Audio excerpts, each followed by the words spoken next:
Thank you, Russell. Good morning. I wanted to make a couple of comments about increasing news that I'm sure you're all hearing, that I'm hearing, about how well things seem to be going, particularly here in Midland. We've had what I would describe as a slow burn, not a significant gasoline fire of disease that we were worried we might experience. I believe that's largely because of everything that all of you have been doing, and we all appreciate that very much, the healthcare providers and everybody around us in the community, particularly those most vulnerable to this disease.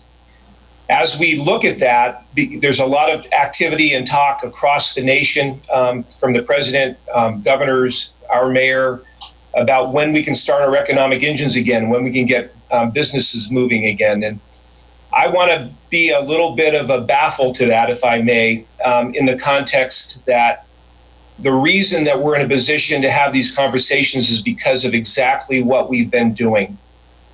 And the social distancing, the increased hygiene, et cetera, has made a difference in the way the disease spreads. I do believe also that here in West Texas, particularly in other places around the country, we're not in the same position that others are in urban centers where the population densities are much greater and the risk of transmission is much higher. But still remember, there's a lot of things that have not changed. This virus remains a very highly transmissible virus. It's got a very high likelihood of spreading from individual to individual when you're in close proximity to one another.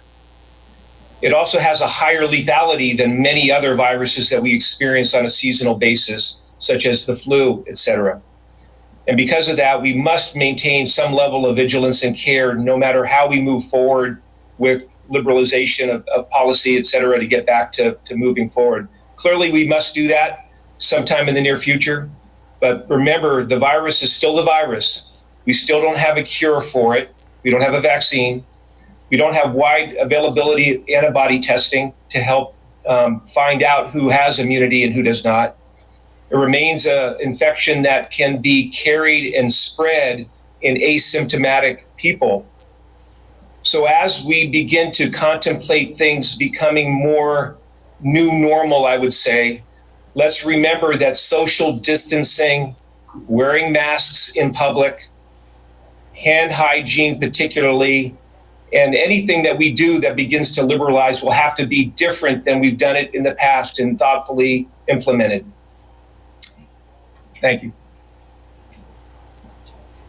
Any questions?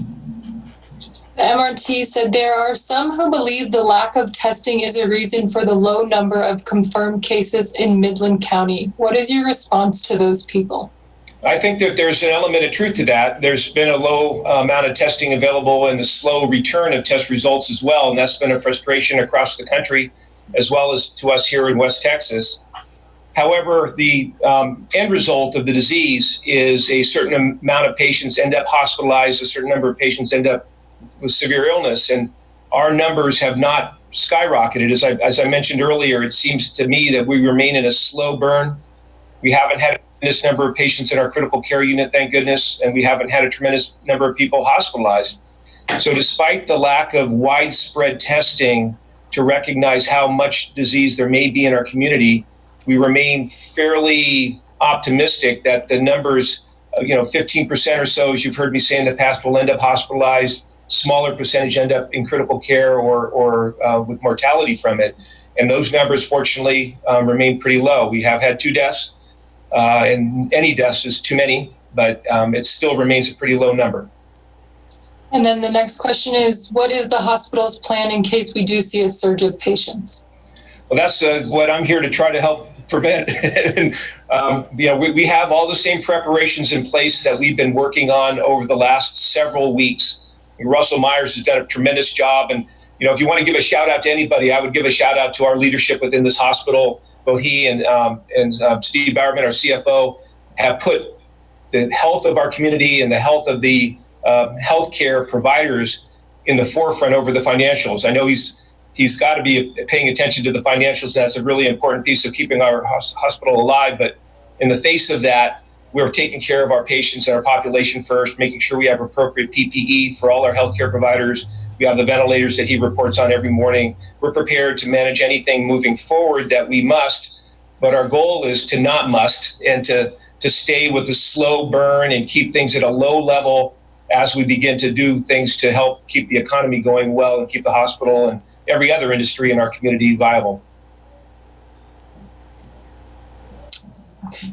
And Tasa said she had a Facebook question to read, so Tasa, you can go ahead. Yes, we have a Facebook question on our Midland Memorial Hospital page. It is, why are we still waiting so long for tests? Can you explain the time? The whole nation is involved in doing testing right now. Every state has people with COVID, and there's a handful of outfits that are industries that are involved in doing the testing resulting for us. We are still waiting on a rapid test result here in Midland. I think we will have that very, very soon, if not today, but not a large number of them. And when we send out our tests to be processed, other places are sending them there as well, and they're just backlogged. And it's a frustration across the country, and we're experiencing it as well.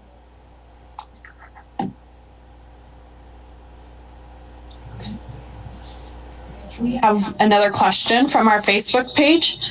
Why are we not releasing location data of patients like some communities have, specifically where patients might have shed infection throughout the community?